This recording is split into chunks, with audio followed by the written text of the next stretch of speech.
O livro do profeta Ageu é um dos livros dos profetas menores, mas crucialmente importante na história geral da Bíblia hebraica. Assim, por séculos, os profetas hebreus estavam acusando Israel de quebrar a sua aliança com Deus através da idolatria e da injustiça. E eles avisaram que Deus iria enviar o grande império da Babilônia para derrubar Jerusalém, destruir o templo e expulsar o povo para o exílio. E tudo aconteceu no ano 587 a.C.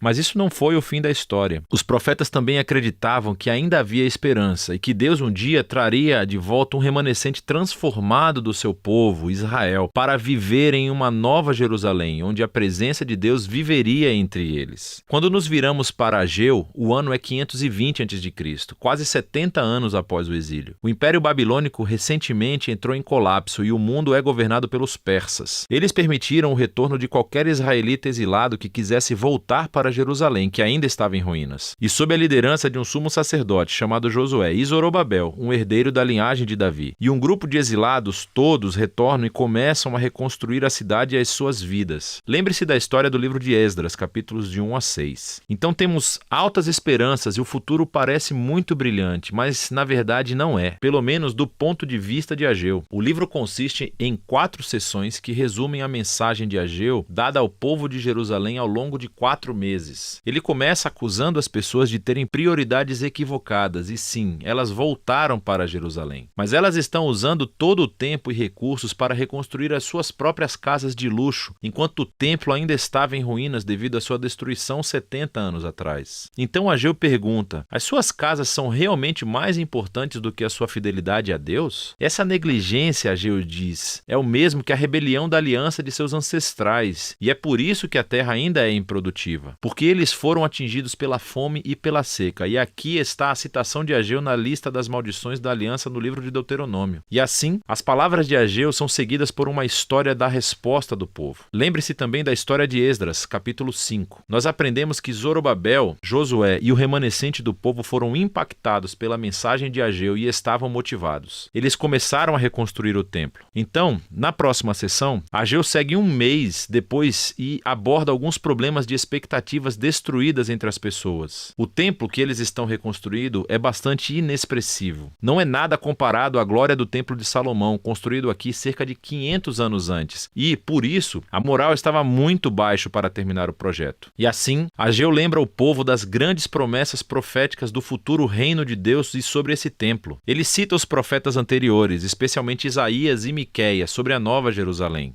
E o que seria o lugar de onde Deus redimiria o mundo inteiro, e onde todas as nações viriam e participariam do reino de Deus, resultando em uma era de paz. E assim, o templo desempenha um papel fundamental nos planos de Deus para o futuro. E Ageu chama o povo para trabalhar com esperança, apesar das circunstâncias decepcionantes. Na terceira sessão, Ageu segue 2 meses depois com um chamado à fidelidade e aliança. E ele envolve alguns sacerdotes em uma conversa sobre a pureza ritual. Lembre-se de todas as ideias-chave do livro de Levítico. Então ele diz: se alguém vai e toca um cadáver e se torna ritualmente impuro ou marcado pela morte, se essa pessoa for e tocar algum alimento, esse alimento se tornará impuro também? E os sacerdotes, sabendo do livro de Levítico, dizem: sim, será impuro. E então Ageu transformou isso em uma parábola. Ele diz que é assim que acontece com o povo de Israel e aquilo que eles estão colocando as mãos para construir o templo. Se a geração atual não se humilhar, se eles não se afastarem da injustiça e da apatia, então Ageu diz